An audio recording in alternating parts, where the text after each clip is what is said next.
I'm currently in the process of building a new studio, so I thought I'd take this as an opportunity to share how I approach setting up a new room for recording, mixing, and content creation. I really enjoyed my previous studio, so my goal here is to recreate something similar. But before I start installing acoustic treatment on the walls and ceilings, I first need to decide on a general layout for my studio. And there are two basic values I'll need to keep in mind when doing this, even though these two values are often at odds with one another. Thanks to Session Desk for sponsoring this video and supporting audio education.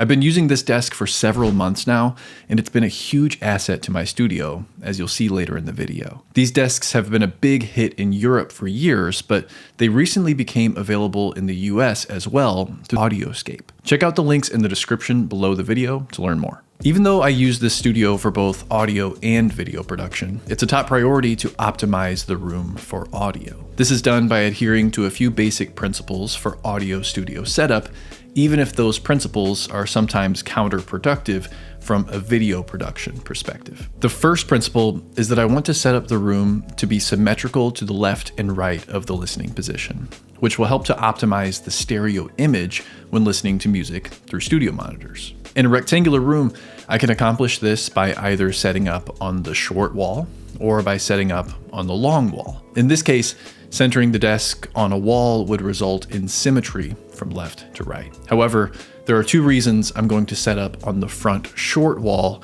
rather than on one of these long walls. Number one is that there are two doors in the back corners of the room. Setting up on the front will further add to the symmetry of the setup and will allow those doors to open and close freely without sacrificing space in front of the desk. The doors also prevent the use of acoustic treatment, and while I'd love to have acoustic treatment in my back corners, I don't see that as absolutely necessary, as I do in the front corners. The second reason I'm setting up my studio desk along the front short wall is that this will allow for that back wall to be as far away from me as possible. I'll still need to deal with the reflections from the side walls, but I don't want my back wall to be so close that I end up sitting in the center of the room from front to back. I've got a few videos that go into much more depth on studio acoustics, but a general starting point is to put your listening position in the center of the two side walls for stereo symmetry and about 38% of the way into the room from front to back. This is just a starting point, but it's based on the way that room modes will align at that point, particularly at lower frequencies. Now, being in such a small room, this is where I have to start making some sacrifices. You might already know that we ideally want to create an equilateral triangle between the listening position and the studio monitors, where the distance between the studio monitors is equal to the distance from the listening position to each studio monitor. So to maintain some of the precious little space I've got, I'll keep the studio monitors as close to the front wall as possible, leaving only enough space for acoustic treatment behind them. There's very little energy at such a small wavelength hitting the front wall anyway, thanks to the directivity of the speakers, so I consider it a fair trade for that extra space. If you've got more space, feel free to experiment with studio monitor positioning. I'm starting with the listening position at 38% of the way into the length of the room, and the studio monitors are backed up as close to the wall as possible.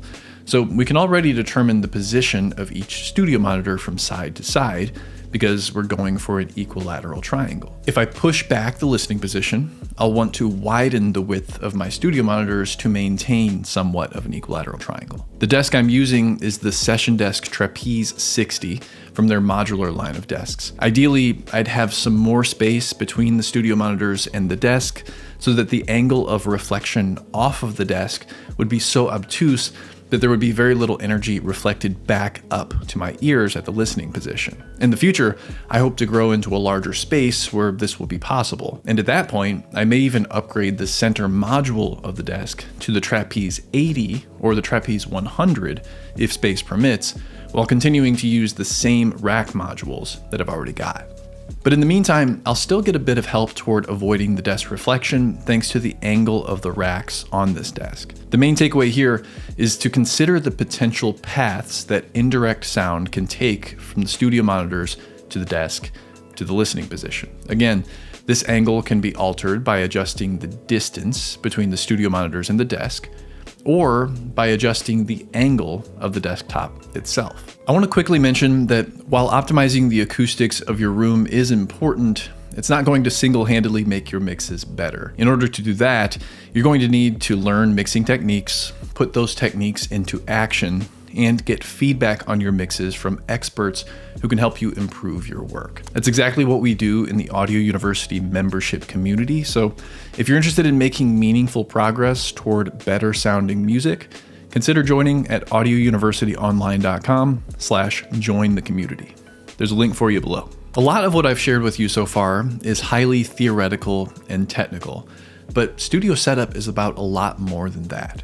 Ergonomics are equally, if not more important, and that's especially true in a space that will be used not only for critical listening, but also for mixing, recording instruments, and creating video content. One example of this is the presence of a big desk. I like having a desk for storing my rack mount gear and for hands-on demos in my videos.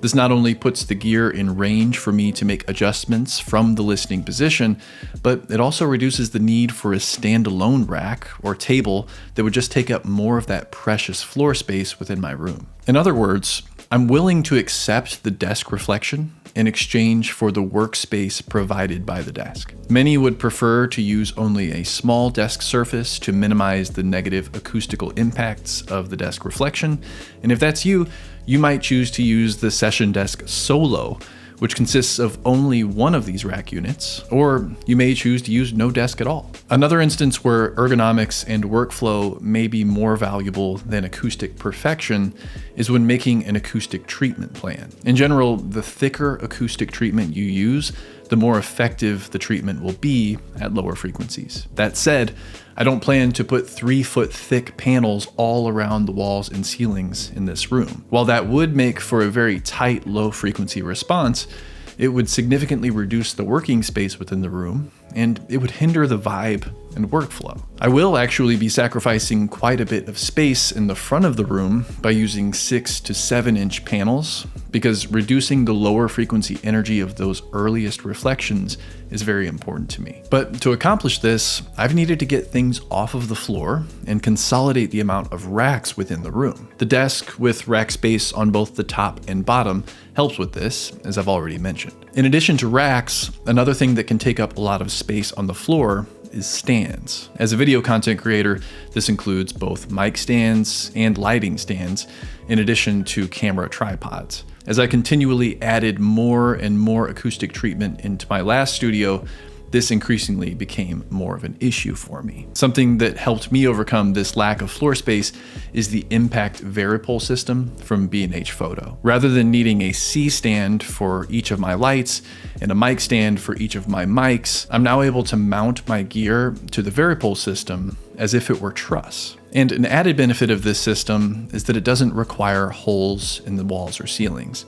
It stays put purely by friction. A big plus for me as a person who rents this space. If I'm being honest, it's a lot to do so much in one single room.